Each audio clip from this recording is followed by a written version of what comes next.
Voices of the Soul, the podcast where we explore how romantic writers responded to the growing power of science, machines, and reasons during the Industrial Revolution. I'm Mary Shelley, your host and the author of Frankenstein. I write a novel that questions what happened when Sam's went far. Joining me today are two romantic poets. William Blake and John Keats will respond to the ideas in Frankenstein and share their thoughts on imagination, emotion, and what it means to be a human. Okay.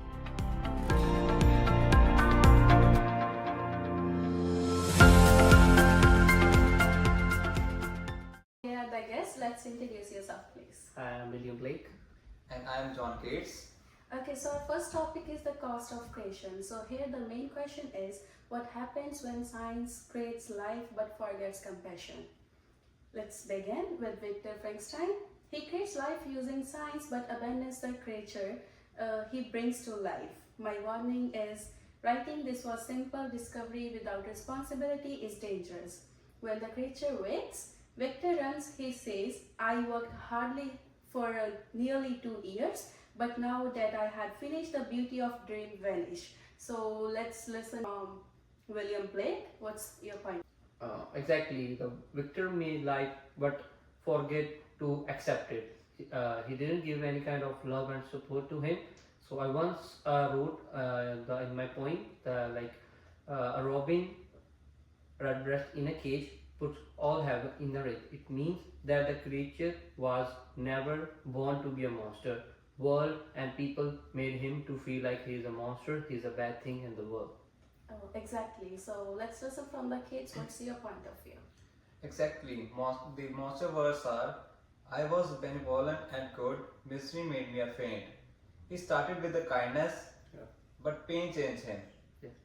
That's the truth we still ignore. Yeah, you're right. Even though the creature sees happiness around him, he has never included. So everywhere I see bliss, from which I'm alone excluded.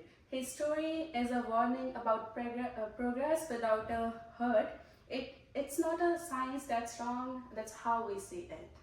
Yeah, I think this is monster feeling, like what he is going through with. Yeah, you're right. Yeah. So yeah, I think if science can harm when used without feeling, can creature and emotion help us heal?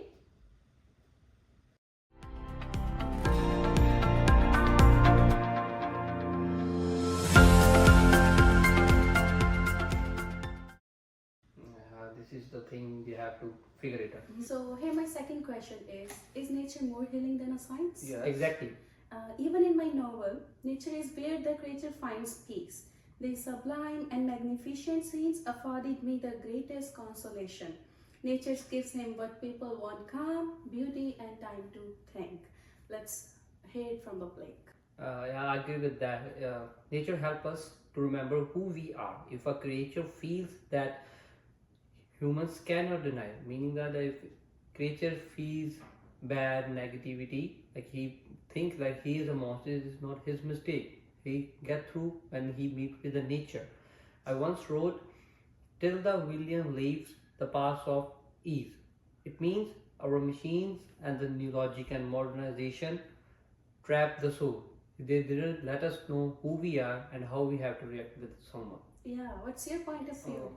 I think yes. In my poem, Bright Star, I wrote, still to hear her tender taken breath, and so live ever or else soon to death. That kind of deep feeling can't be created in a lab. It only comes from love and stillness.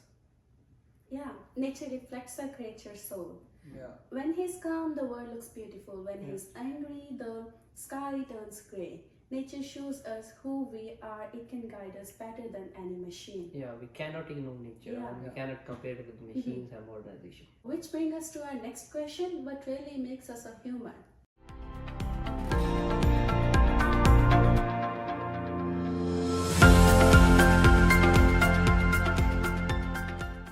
So here the main question is, what really defines our humanity? So we once thought knowledge and invention would save us, but my story asks a deeper question. It's not our feelings, our capacity for love and empathy that truly makes us a human. What you think? Absolutely, compassion and imagination. These are souls too. This is can't made by science and modernization. A truth that's told with bad intent beats all the lies you can invent. This is my lines. It means we need dark and we need light to survive the world, to grow, to do something in our life. So we cannot ignore dark with light, man. We cannot compare with that. What's about Keith? To feel deeply joy, loss, and beauty, that's a human journey. I once wrote, awake forever in a sweet unrest. We need both light and dark to grow. According to Monster, he was alone and miserable. Man will not associate with him. Yeah. So he wanted love, not revenge, but we ignored his pain. Yeah. The creature was not born a monster, he was made one by rejection. We must ask who is truly inhuman here. This is the impact of modernization. People changed, but they're on, no one forces them. I think this can be related with my famous lines. A dog starves at his master gates, predicts the ruin of the state. Like when we abandon the weak, we destroy ourselves. Sometimes we are useless with our emotions, with our anger, with our feelings. Changes are not always good. Sometimes it bad from disasters. Sometimes our actions can be disasters if we do not use it in the right way. Yeah, you're right actually. Yes, and if we deny beauty and emotion, we also destroy art, poetry, and the hope. These are not luxurious, life itself. Yeah. So we must consistent, fully dependence, and the new generation should be used it in right way before they destroy talent. Yeah, my creature teach us this. It's not enough to create, we must care. Yes, so I think we get every answer of the every question. Yeah, right. So today we spoke about science, nature, and the soul. Romantic writers believe imagination and love are just as important as a reason. My novel Frankenstein was not just about a monster, it was about what happens when we lose our humanity. What do you think it's? Let's not forget to feel, even in a world of machines, beauty still matters. A single kind word can do more than any invention. I think let's us dream again. Yeah, not with numbers but with wonder. I wrote, "He who smokes the in faint faith shall be mocked in age and death." It means we can rethink, we can start the new world. Exactly, writers. To our listeners, ask yourself, what are you building? Are you creating with love or with fear? Thank you for joining Voices of Soul. Until next time.